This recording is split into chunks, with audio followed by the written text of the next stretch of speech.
Hi dear students and friends, आप सभी का इस न्यू अपग्रेड बायोलॉजी चैनल पर स्वागत है। आइए आज के इस वीडियो में हम फोटोसिंथेसिस चैप्टर से रिलेटेड एक महत्वपूर्ण टॉपिक जो डार्क रिएक्शन अथवा जिसे हम लाइट इंडिपेंडेंट रिएक्शन कहते हैं उसके बारे में हम विस्तार से समझेंगे। एक्चुअली यह डार्क फेज ऑफ फोटोसिंथेसिस जिसे हम डार्क रिएक्शन कहते हैं ये क्लोरोप्लास्ट के स्ट्रोमा में होता है। ये इंजाइमेटिक एक्टिविटी है जिसमें ज़्यादातर एंजाइम्स की आवश्यकता होती है। वो सभी जो है क्लोरोप्लास्ट के स्ट्रोमा में उपलब्ध होते हैं और इसके लिए कुछ मटेरियल्स की आवश्यकता होती है जो लाइट रिएक्शन प्रोवाइड करता है और वहाँ से एटीपी मॉलिक्यूल्स और एनएडीपीएचटी मॉलिक्यूल्स वो ट्रांसफर हो जाता है क्लोरोप्लास्ट के स्ट्रोमा में, जहाँ ये डार्क रिएक्शन अथवा डार्क फेज ऑफ फोटोसिंथेसिस होगा। तो इस के संदर्भ में आज हम इस वीडियो में डिटेल स्टडी करेंगे और आपसे दरख्वास्त है कि इस वीडियो के अंत तक आप बने रहिए, जिससे आप इसके बारे में डिटेल नॉलेज प्राप्त कर सकेंगे और ये कैल्विन साइकिल कैसे ड्रॉ किया जाए, उसमें जो कंपाउंड्स हैं उनको सीक्वेंस में कैसे याद करें और साथ ही में जो एंजाइम्स इन्वॉल्व हैं उनके नाम को हम भी कैसे याद करें, इन सभी के बारे में हम ट्रिक्स के साथ साथ आज विस्तार से जो है एक्सप्लेन करेंगे।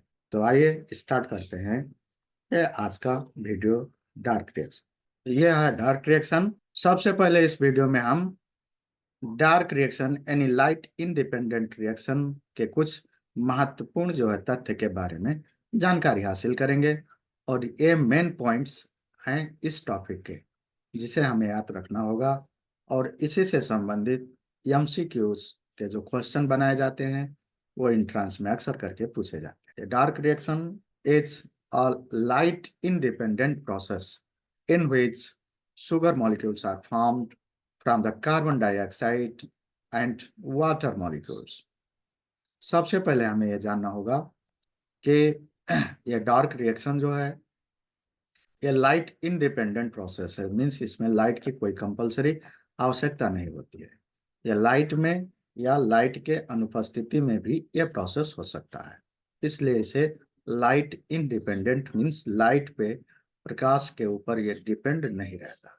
होता क्या है, इसमें कार्बन डाइऑक्साइड और वाटर मॉलिक्यूल मिलके ये जो है यानी शुगर मॉलिक्यूल्स का फॉर्मेशन करते हैं, जिसमें कार्बन डाइऑक्साइड का रिडक्शन होता है। The dark reaction occurs in stroma.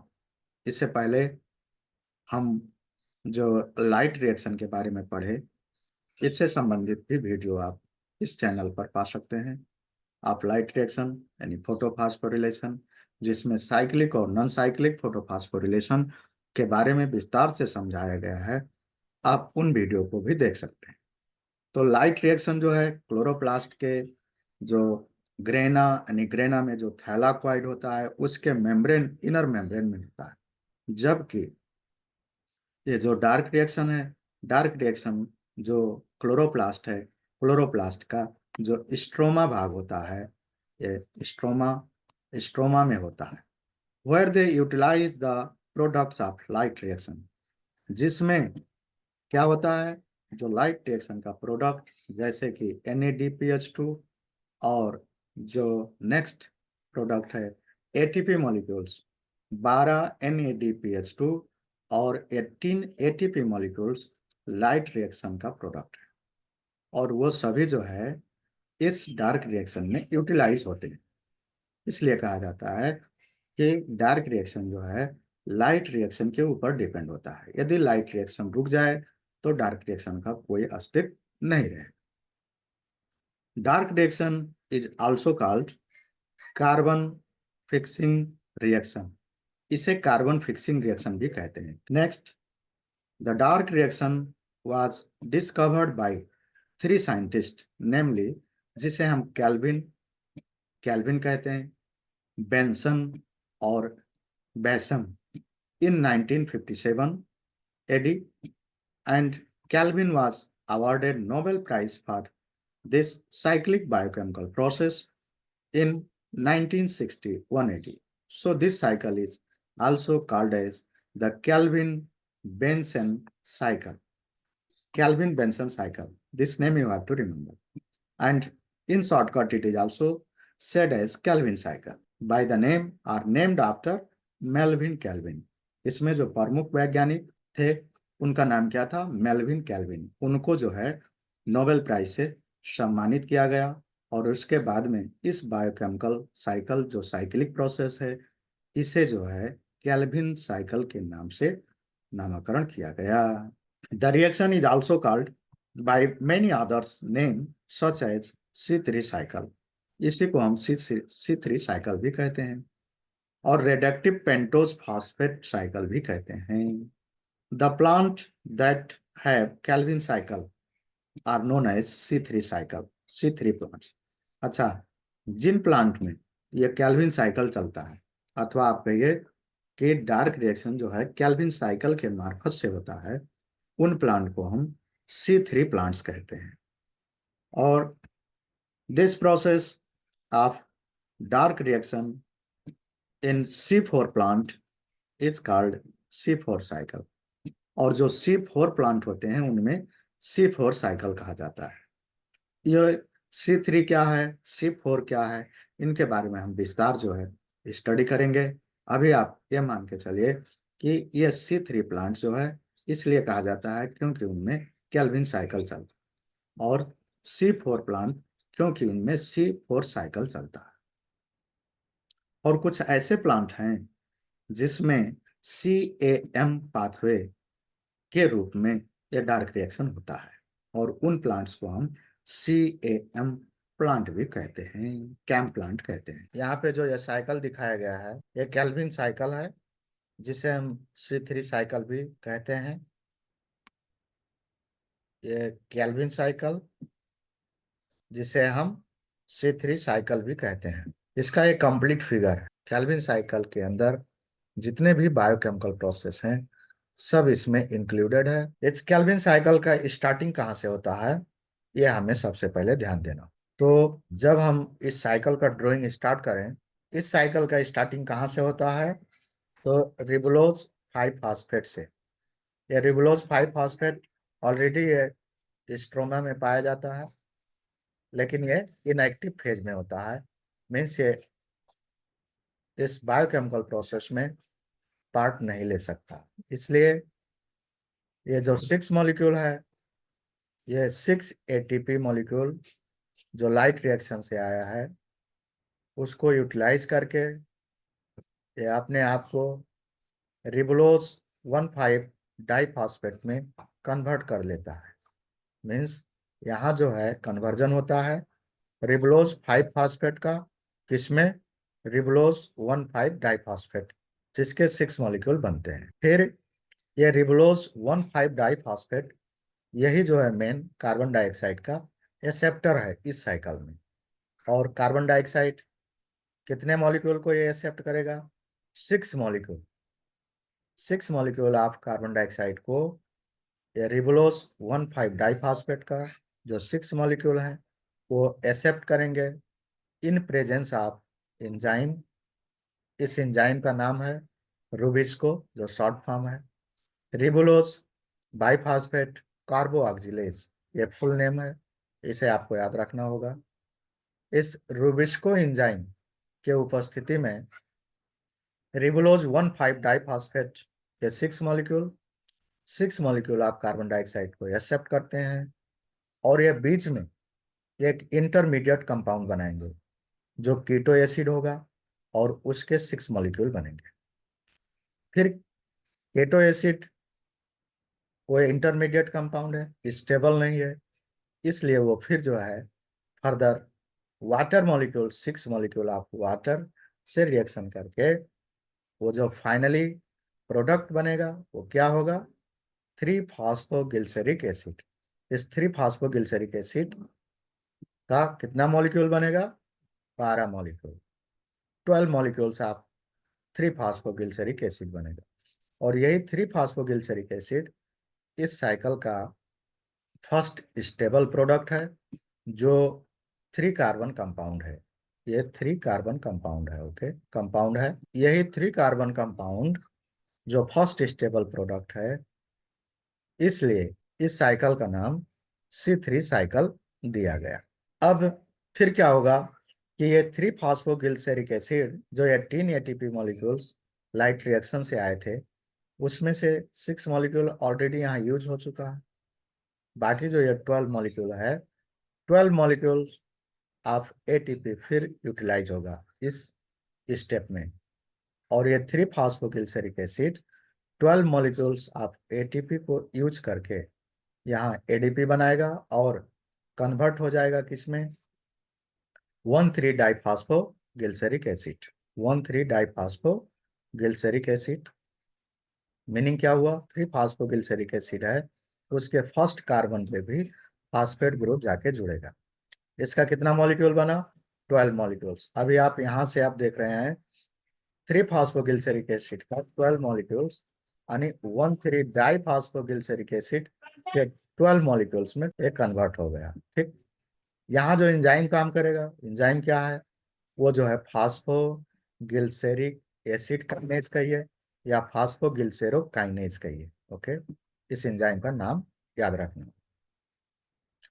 फिर 1,3 डाइफॉस्फोगिलिसरिक एसिड, अब यहाँ से इसका रिडक्शन होगा। अभी यहाँ तक जो आप पढ़े, ये जो है क्या था, कार्बो ऑक्सीलेशन है। कार्बो ऑक्सीलेशन यहाँ तक 3 फॉस्फोगिलिसरिक एसिड जो बना, ये कार्बो ऑक्सीलेशन है, अथवा इसे कार्बन फिक्सिंग प्रोसेस भी कहते हैं।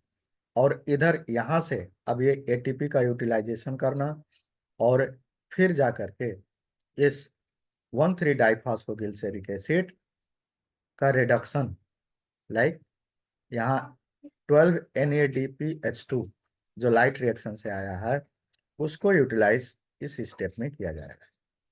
और इस स्टेप में क्या होगा, 1,3 डाइफॉस्फोगिलिसरिक एसिड का रिडक्शन होगा, जिससे वो पहले 1,3 डाइफॉस्फोगिलिसरैल्डिहाइड बनाएगा, जो इस स्टेप में यहाँ नहीं दिखाया गया है।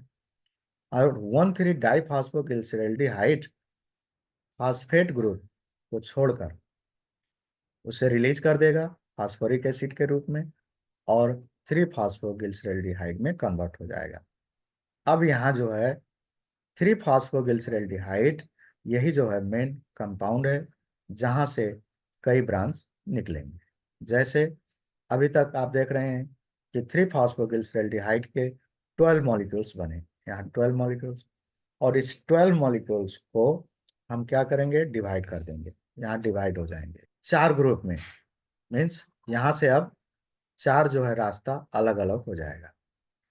एक ग्रुप जिसमें 2 मॉलिक्यूल्स एक साथ जाएंगे। फिर इधर नेक्स्ट ग्रुप है जिसमें 5 मॉलिक्यूल्स एक साथ निकलेंगे। फिर ये दूसरा ग्रुप है जिसमें 3 मॉलिक्यूल्स एक साथ आगे बढ़ेंगे। और ये नेक्स्ट ग्रुप है जिसमें 2 मॉलिक्यूल्स एक साथ आगे बढ़ेंगे। मीन्स यहाँ क्या हुआ कि जो 12 मॉलिक्यूल्स 3 फॉस्फोगिलिसरैल्डिहाइड का बना, 4 ग्रुप में वो डिवाइड हो गए। और अब 4 ग्रुप में से फिर आगे स्टेप बढ़ेगा। तो आगे अब सबसे पहले कौन जाए, कौन सा ग्रुप आगे बढ़ेगा, तो इसमें आपको एक ट्रिक क्या याद रखना है कि जो बड़ा है उसे प्राथमिकता दिया जाए, जो बड़ा है वो आगे चले। मीन्स यहाँ अभी आप देख रहे हैं 2,5,3,2, इसमें जो है सबसे बड़ा कौन ग्रुप हुआ, जो 5 मॉलिक्यूल्स के साथ है, अथवा जिसमें आप कहिए जिसमें 5 मॉलिक्यूल्स हैं, यही सबसे बड़ा है। तो इसको हम सबसे पहले आगे निकालेंगे।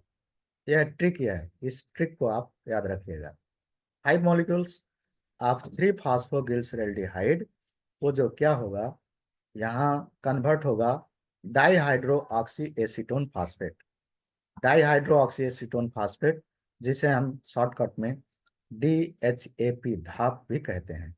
और इस 3 फॉस्फोगिलिसरैल्डिहाइड को हम जो है PGAL, फॉस्फोगिलिसरैल्डिहाइड का शॉर्टकट PGL होता है, PGAL होता है। ओके,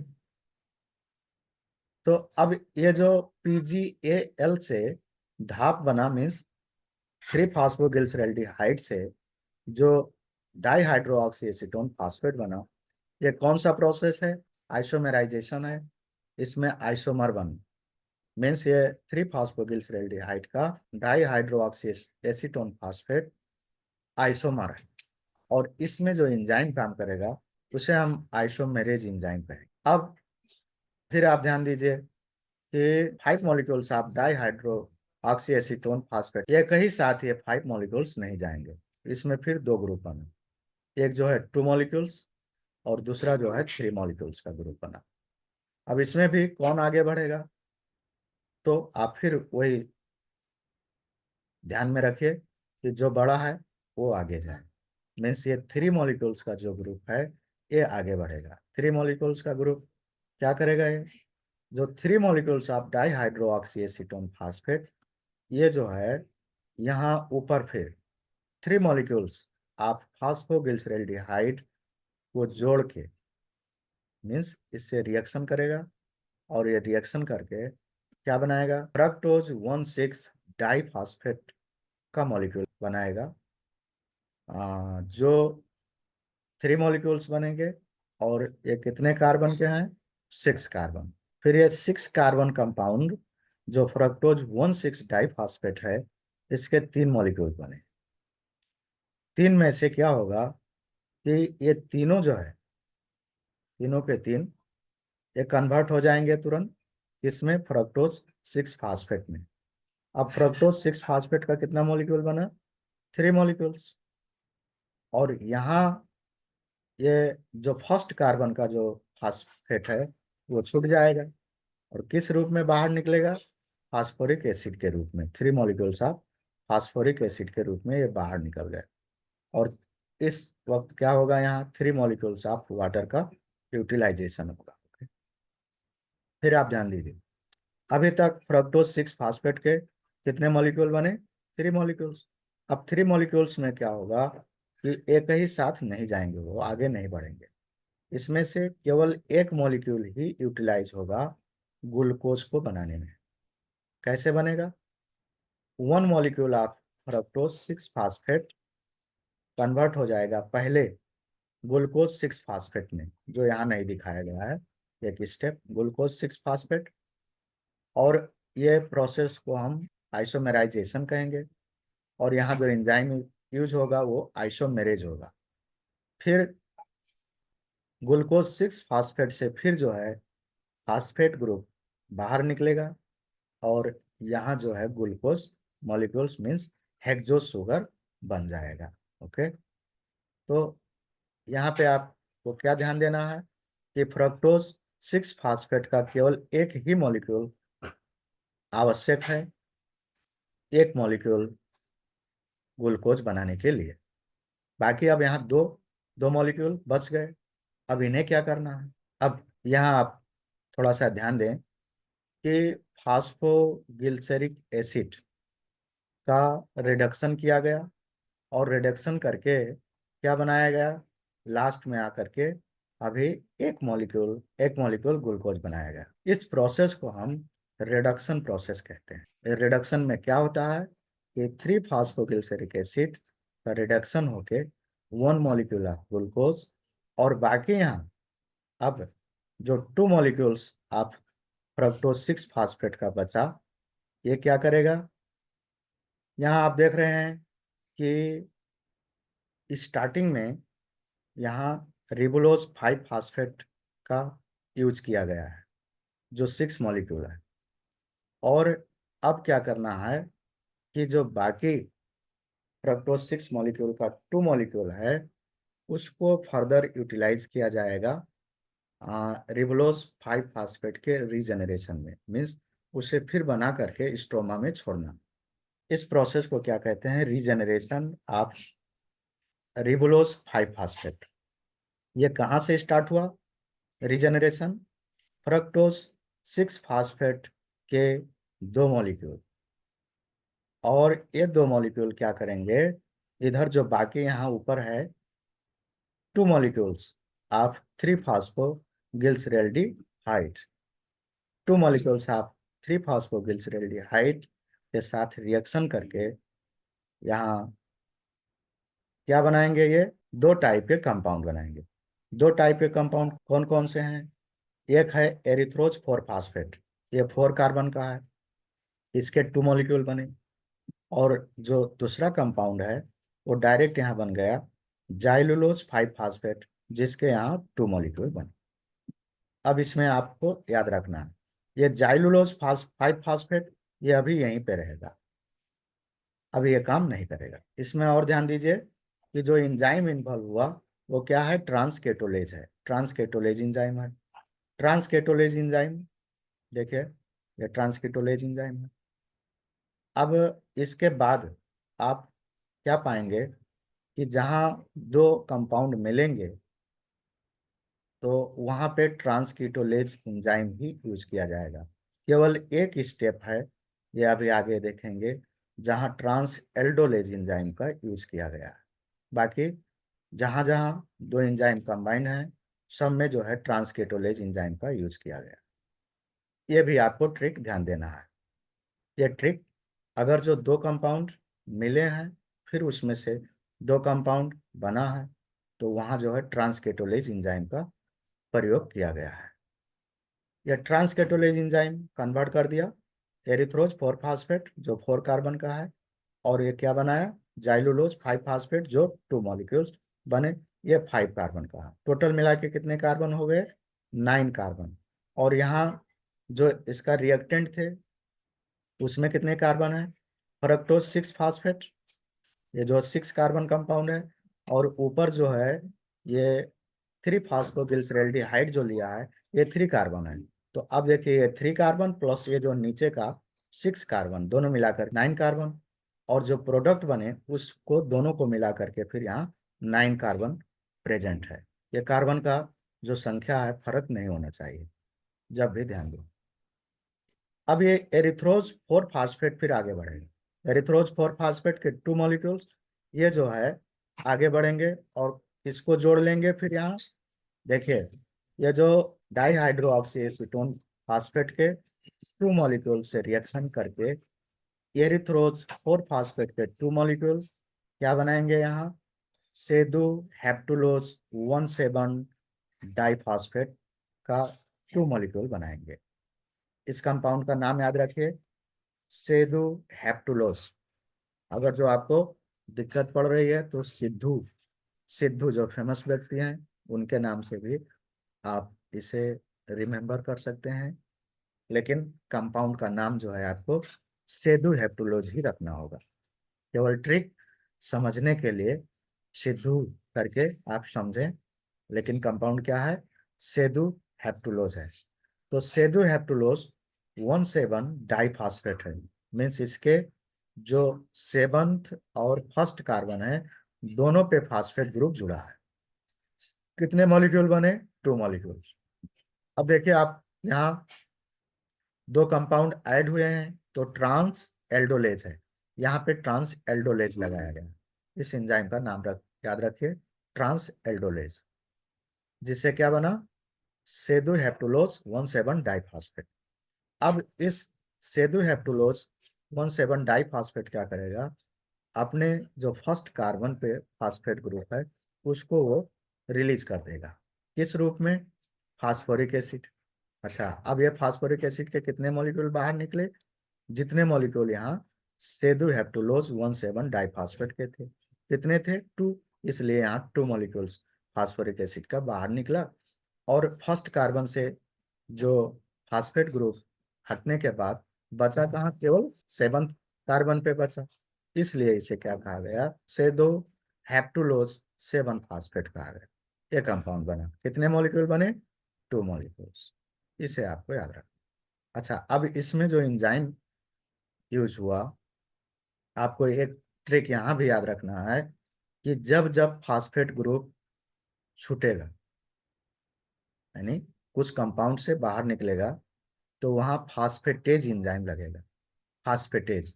जैसे यहाँ देखिए, यहाँ भी फास्फेटेज था, अब इधर नीचे जितना भी छूटा गया होगा सब में फास्फेटेज लगा होगा, यहाँ भी आपको यानी फास्फेटेज मिला। ओके, तो फास्फेटेज जब जब फास्फेट ग्रुप बाहर निकले, फास्फेट ग्रुप उस कंपाउंड से हटेगा, उस समय वहाँ फास्फेटेज एंजाइम ही प्रयोग होगा। इस फास्फेटेज एंजाइम अब क्या होगा कि फिर सेदू हेप्टुलोज 7 फास्फेट के जो 2 मॉलिक्यूल्स बने ये आगे बढ़ेंगे और किससे रिएक्शन करेंगे।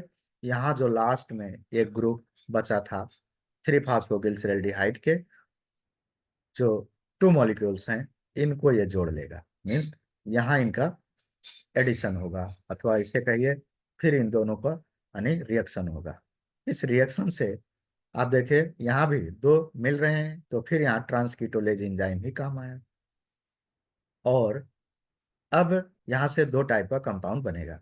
2 टाइप का कंपाउंड क्या बना, एक तो डायरेक्ट आकर के 2 मॉलिक्यूल्स यहाँ, या 2 मॉलिक्यूल्स यहाँ से आप डायरेक्ट लाइए और ये 2 मॉलिक्यूल्स ला करके क्या बनाए, जाइलुलोज 5 फास्फेट 2 मॉलिक्यूल्स। अब यहाँ आपको एक इस चीज को रिमेंबर करना है कि जाइलुलोज 5 फास्फेट के अभी तक 4 मॉलिक्यूल्स बन चुके हैं, 4 मॉलिक्यूल्स। जैसे 2 मॉलिक्यूल्स इधर से आया था, है ना, जब स्टार्ट हुआ था रीजेनरेशन ऑफ रिबुलोज 5 फास्फेट का, 2 मॉलिक्यूल्स यहाँ से आया है और 2 मॉलिक्यूल्स अभी ऊपर से आया। तो यहाँ टोटल मिला करके 4 मॉलिक्यूल्स आप जाइलुलोज 5 फास्फेट के बन चुके हैं। और ये जो दूसरा कंपाउंड यहाँ बन रहा है, दूसरा जो कंपाउंड बन रहा है क्या है, राइबोज 5 फास्फेट है। अब राइबोज 5 फास्फेट के 2 मॉलिक्यूल्स तुरंत जो है क्या करेंगे, कन्वर्ट हो जाएंगे इसमें रिबुलोज 5 फास्फेट में। और किस प्रोसेस से, आइसोमेराइजेशन से। इसलिए यहाँ जो इंजाइम इन्वॉल्व हुआ वो क्या होगा, आइसोमेरेज होगा। ये ट्रिक आप याद रखिए। और किसका ये आइसोमेरेज है, कौन कन्वर्ट हो रहा है, तो राइबोज, राइबोज जो है कन्वर्ट हो रहा है किसमें, रिबुलोज में। तो यहाँ फास्फो यानी राइबोज आगे लगा देना है, फास, और टोटल एंजाइम का नाम क्या बन गया, फास्फोराइबोज आइसोमेरेज। मेनली आपको आइसोमेरेज ध्यान में रखना। अब देखिए जो 6 मॉलिक्यूल यूटिलाइज हुआ था किसका, रिबुलोज 5 फास्फेट का स्टार्टिंग, इस साइकिल को जब हम स्टार्ट किए थे तो 6 मॉलिक्यूल ऑफ रिबुलोज 5 फास्फेट जो स्ट्रोमा में ऑलरेडी प्रेजेंट था उसे लिया गया था। तो अब बनाना क्या है, यहाँ रीजनरेशन चल रहा है, अभी चल रहा है क्या, रीजनरेशन ऑफ रिबुलोज 5 फास्फेट। तो हमें 6 मॉलिक्यूल ही बना करके देना है। तो 6 मॉलिक्यूल में क्या हुआ, 2 मॉलिक्यूल तो यहाँ डायरेक्ट बन गए, इधर यहाँ से 2 मॉलिक्यूल डायरेक्ट आ गया।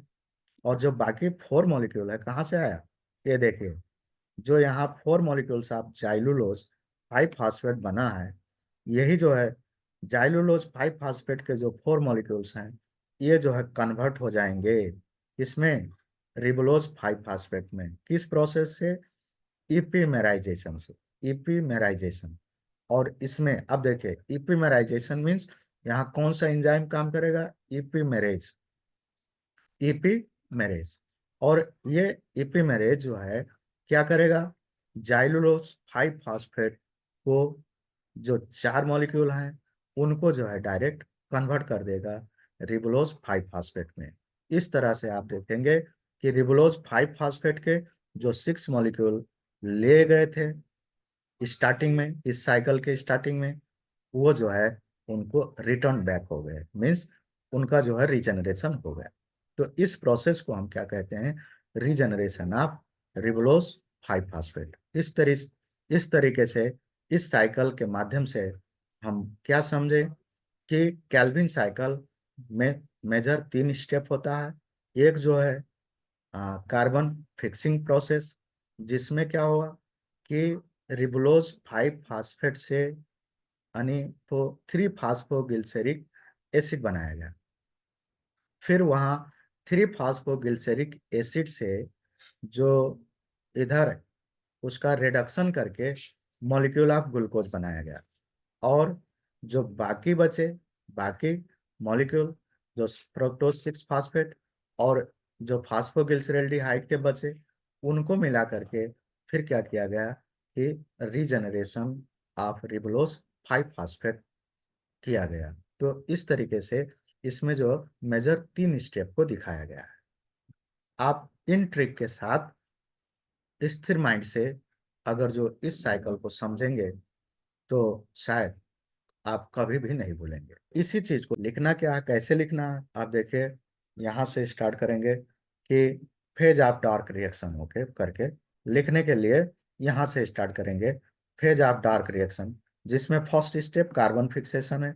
यही अभी जो उसमें बताया गया है, इसमें कार्बन डाइऑक्साइड को फिक्स किया जाता है, मीन्स उसे रिबुलोज 1,5 डाइफॉस्फेट जो है उससे एक्सेप्ट करके किसमें कन्वर्ट कर देगा, 12 मॉलिक्यूल्स ऑफ 3 फास्फोगिल्सेरिक एसिड। ये अभी देख रहे हैं यहाँ पे, ये 12 मॉलिक्यूल्स ऑफ 3 फास्फोगिल्सेरिक एसिड है।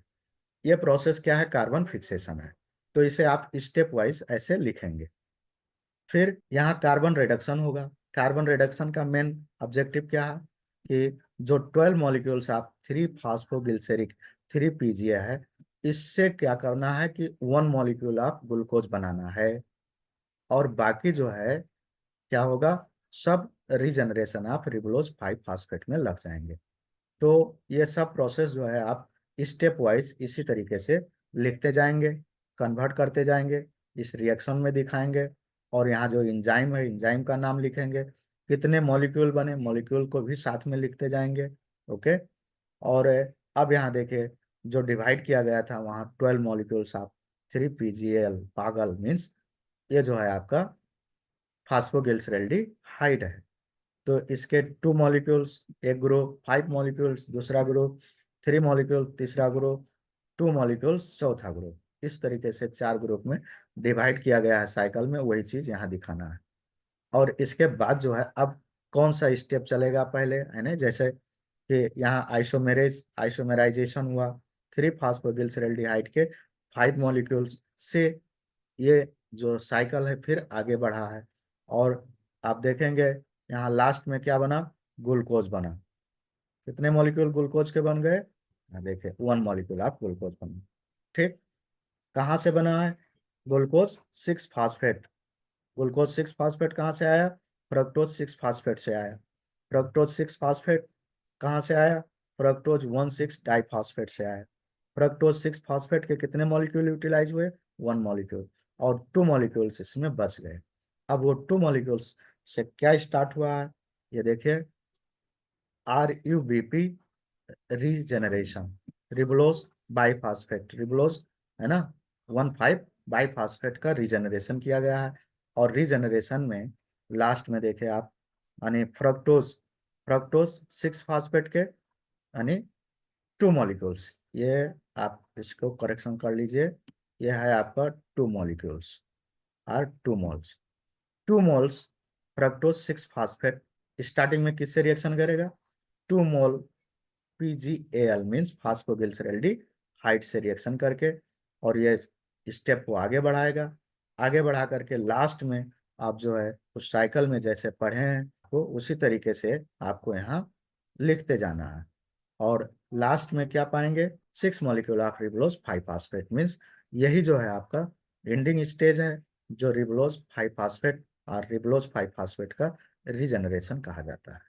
तो इस तरीके से आपको स्टेप टू स्टेप डिस्क्राइब करके लिखना है। ये चीज आपको जब लॉन्ग आंसर क्वेश्चन में आएगा, लॉन्ग आंसर क्वेश्चन में आप जो है साइकिल बनाएंगे और ये स्टेप टू स्टेप इसी तरीके से लिखें। आप इस स्लाइड में जो दिखाया गया है इसे नोट बनाने के लिए आप स्क्रीनशॉट ले करके आप इस वीडियो को देख करके नोट भी बना सकते हैं और साइकिल को विस्तार से समझ सकते हैं। अब हम नेक्स्ट वीडियो में आ, इस डार्क रिएक्शन का जो दूसरा पार्ट है, C4 साइकिल है, उसको पढ़ेंगे। यदि यह वीडियो आपको अच्छा लगा हो तो इस चैनल को सब्सक्राइब करें और ज़्यादा से ज़्यादा अपने दोस्तों में इस वीडियो को शेयर करें। Thank you so much for watching this video.